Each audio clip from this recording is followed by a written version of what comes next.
Priyanka home কিচেনে সকলকে স্বাগত জানাই। তো আজ আমি চলে এসেছি একটা মজাদার রেসিপি নিয়ে।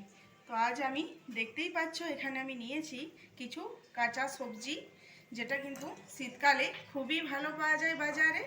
তো এখানে আছে আমার কাঁচা পেঁয়াজ, আর এই যে দেখতেই পাচ্ছ এখানে আছে কিন্তু পালং শাক, আর নিয়েছি আমি এই যে দেখো মাছের মাথা।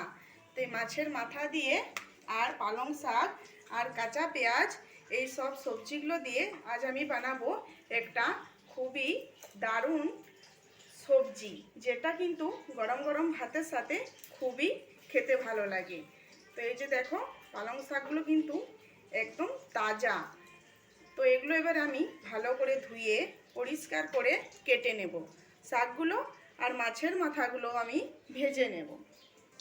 তো এই যে দেখো তেল গরম হয়ে গেছে, মাছের মাথাগুলো ভেজে নেব।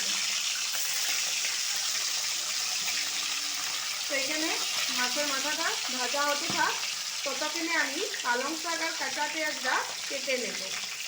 তো দেখতেই পাচ্ছ পেঁয়াজটা কিন্তু একদম তাজা। তো পেঁয়াজের এই যে পালা দিকের অংশটা আমি নেব, আর এই পেঁয়াজটা আমি রেখে দেবো। এটা আজকে কিন্তু আমি ব্যবহার করব না। তো এই যে দেখতে পাচ্ছ পালাগুলো কিন্তু একদম ছোট ছোট করে কেটে নেব এইভাবে।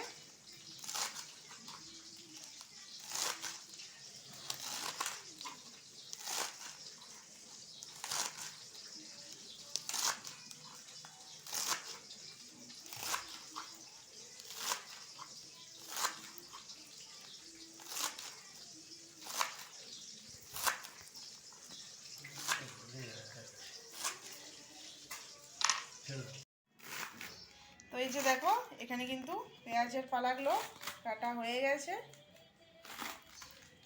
আর এখানে আমার এই যে দেখো পালং শাকগুলো একদম ছোট ছোট করে কেটে নিচ্ছি।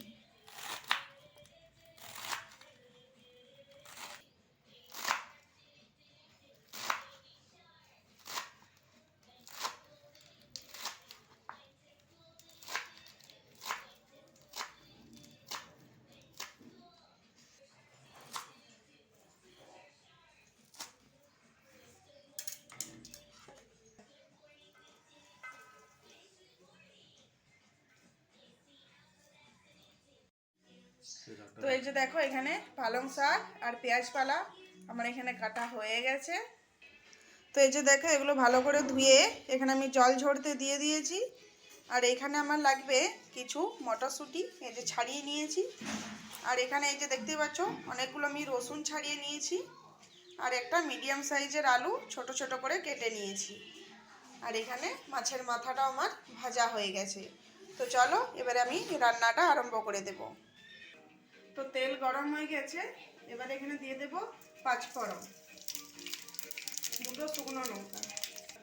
তো এটা আমার মাছের মাথাটা ভেজেছিলাম সেই তেলটাই রান্নাটা করব, তাহলে এটা কিন্তু সেন্টটা খুব ভালো হয়। এই যে দেখো এখানে আবার দিয়ে দিলাম আমি থেতো করে রাখা রসুন। তো এটা একটু হালকা করে ভেজে নেব। তো রসুনটা ভাজা হয়ে গেছে, দিয়ে দেবো দুটো কাঁচা লঙ্কা, আর এখানে দিয়ে দেব কেটে রাখা আলু।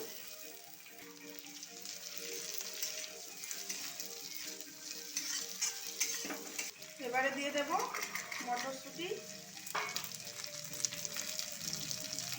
অল্প নুন দিয়ে দেব,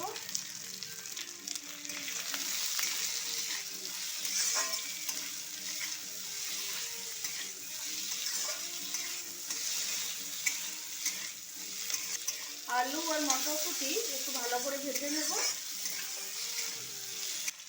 এবারে এখানে দিয়ে দেব হলুদ গুঁড়ো, জিরে গুঁড়ো, লঙ্কা গুঁড়ো। এবারে এগুলো একটু ভালো করে মিশিয়ে নেব। তো এবারে এখানে পেঁয়াজ পালা পালং শাক দিয়ে দেব।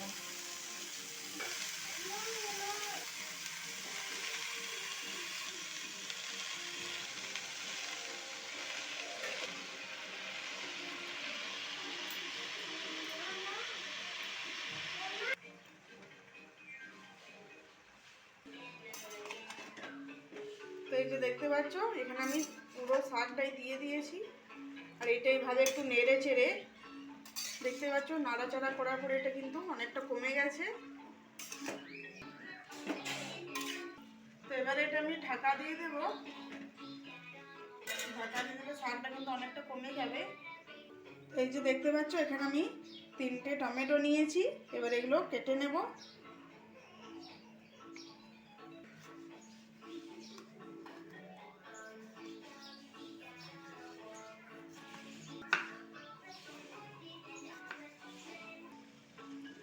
তো এখানে আমি দিয়ে দেব স্বাদ অনুযায়ী নুন।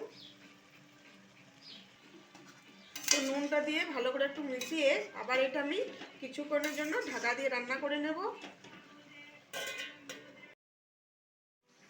তো এই যে দেখো এখানে কিন্তু আমি অনেকগুলো কাঁচা লঙ্কা কুচি করে নিয়েছি। আর এখানে টমেটোটাও কেটে নিয়েছি। তো কাঁচা লঙ্কাটা একটু বেশি করে দেব, তাহলে কিন্তু খেতে খুবই ভালো লাগবে। তো এখানে ঝালটা নিজেদের স্বাদ অনুযায়ী দিতে পারো।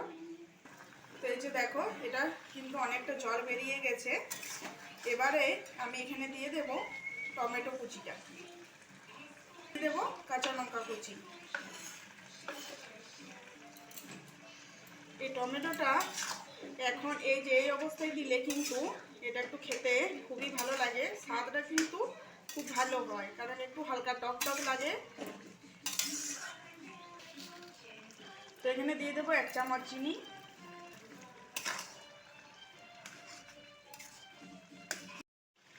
তো এই যে দেখো এবারে এখানে আমি দিয়ে দেবো মাছের মাথাটা, এইভাবে একটু ভেঙে ভেঙে দিয়ে দেব। এই মাছের মাথা দিয়ে এই পালং শাক, কাঁচা পেঁয়াজ এইভাবে একবার রেঁধে দেখবে, বানিয়ে দেখবে, এটা কিন্তু খেতে খুবই সুস্বাদু হয়, একদম মানে মুখে লেগে থাকার মতো। আর এইভাবে যদি কেউ বানিয়ে খেয়ে থাকো সে তো অবশ্যই জানবে এটার কি স্বাদ। আর যদি কেউ না বানিয়ে থাকো তো এই রেসিপিটা তোমাদের জন্য। একবার এইভাবে খেয়ে দেখো, অসাধারণ লাগে খেতে গরম গরম ভাতের সাথে। তো এই পেঁয়াজ পালা, পালং শাক এগুলো কিন্তু বছরে শীতকালেই পাওয়া যায়। তো এই সময় এই সবজিটা কিন্তু দারুণ লাগে খেতে। তো এই যে দেখো মাছের মাথাগুলো আমি খুব ভালো করে মিশিয়ে নিয়েছি। এবার এটা আমি ঢাকা দিয়ে দিয়ে ভালো করে রান্না করে নেব। আর এই যে দেখতে পাচ্ছ জল বেরোচ্ছে, এই জলটা কিন্তু পুরো শুকিয়ে নিতে হবে, তাহলে কিন্তু এটা খেতে আরও ভালো লাগবে। তো এই যে দেখতে পাচ্ছ এটা কিন্তু জলটা একদম শুকিয়ে নিয়েছি। আর এই সময় তোমরা নুন আর ঝালটা চেক করে নেবে। তো আজকের এই রেসিপিটা কিন্তু আমার হয়ে গেছে। তো আজকের এই রেসিপিটা কেমন লাগলো অবশ্যই কমেন্ট করে জানাবে। আর যদি ভালো লেগে থাকে তো আমার চ্যানেলটা সাবস্ক্রাইব করে দেবে। ভালো থেকো, সুস্থ থেকো, আরও আসছে এরকম নতুন নতুন রেসিপি নিয়ে।